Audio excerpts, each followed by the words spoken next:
Assalamualaikum warahmatullahi wabarakatuh. Perkenalkan, nama saya Maria Guru Kedua dengan stambuk A111210556. Di sini saya akan memenuhi tugas mata kuliah dari model-model pembelajaran.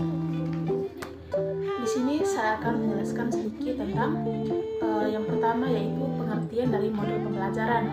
Istilah model pembelajaran itu amat dekat dengan strategi pembelajaran.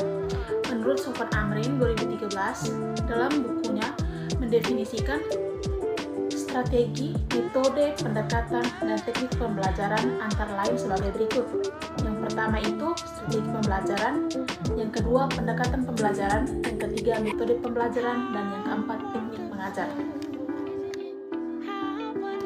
Yang kedua, dasar pertimbangan pemilihan model pembelajaran sebelum menentukan model pembelajaran yang akan digunakan dalam kegiatan pembelajaran. Ada beberapa hal yang harus dipertimbangkan guru dalam memilihnya, yaitu yang pertama, pertimbangan terhadap tujuan yang hendak dicapai.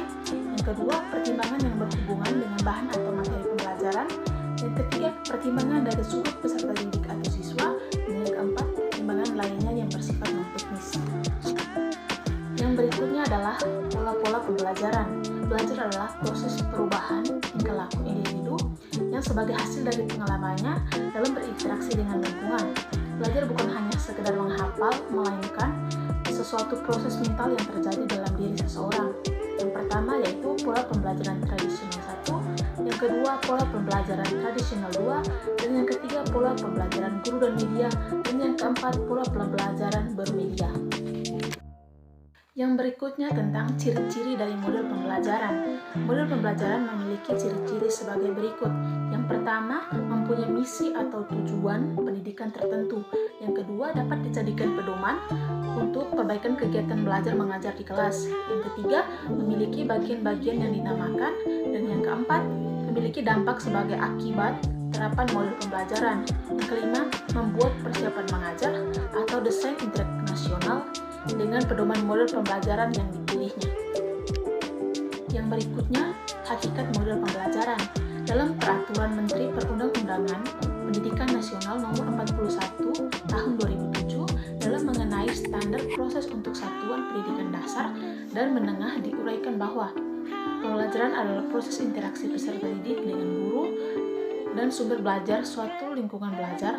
Proses pembelajaran perlu direncanakan, dilaksanakan, dinilai, dan diawasi.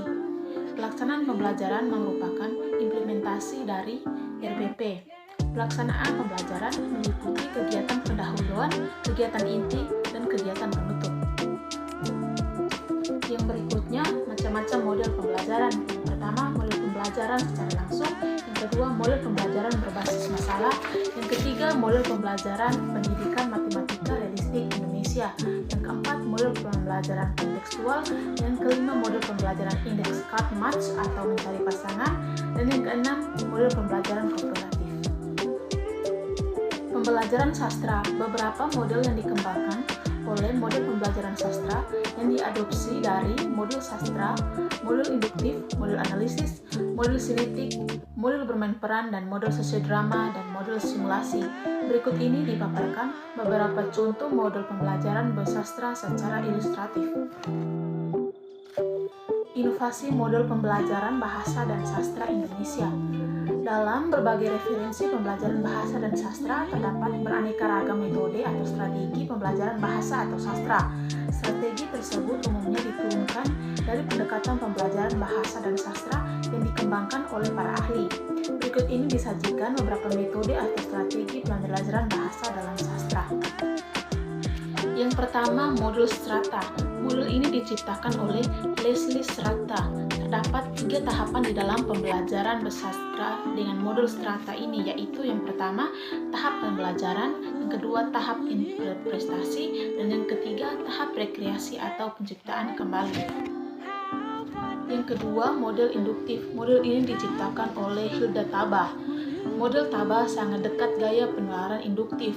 Di samping itu, model ini juga merupakan pengejawantahan dari teori belajar konstruktif dan inquiry. Model ini diorientasikan kepada pembelajaran berorientasi pemrosesan informasi. Langkah-langkahnya yaitu yang pertama pembentukan konsep, yang kedua analisis konsep, dan yang ketiga penerapan prinsip. Yang ketiga, model analisis. Pencipta model analisis adalah S.H. Burton.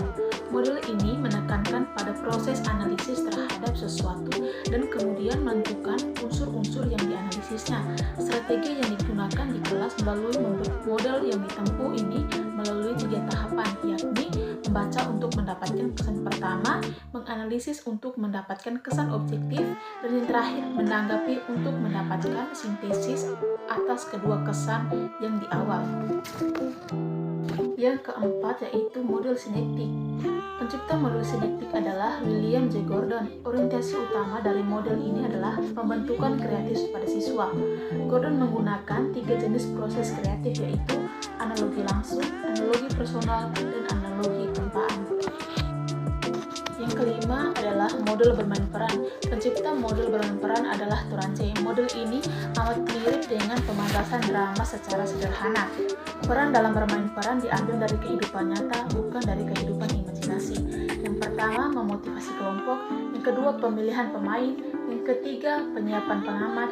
Yang keempat, penyiapan tahap dan peran. Yang kelima, pemeranan. Yang keenam, diskusi dan evaluasi tahap 1. Yang ketujuh, pemeran ulang. Yang kedelapan, diskusi dan evaluasi tahap 2. Dan yang kedelapan, pembagian pengalaman dan generalisasi. Yang keenam, model sosiodrama. Jika bermain peran ditengahkan pemeranan, sosiodrama lebih mementingkan aspek sosial. Berikut ini langkah-langkahnya. Yang pertama, menetapkan masalah. Yang kedua, mendeskripsikan suatu masalah. Yang ketiga, pemilihan pemain. Yang keempat, penjelas dan pemanasan untuk aktor pengamat. Yang kelima, memerankan situasi tertentu. Yang keenam, memotong adegan. Yang ketujuh, mendiskusikan dan menganalisis situasi, lakuan, dan gagasan yang dihasilkan. Dan yang kedelapan, implementasi gagasan baru. Yang ketujuh, model simulasi. Model simulasi sebenarnya tidak asing lagi buat kita. Hampir semua profesi memerlukan dan selalu menggunakannya. Tujuan dari penggunaan model ini adalah untuk memberikan kemungkinan kepada siswa agar menguasai suatu keterampilan tertentu, latihan dalam situasi tiruan.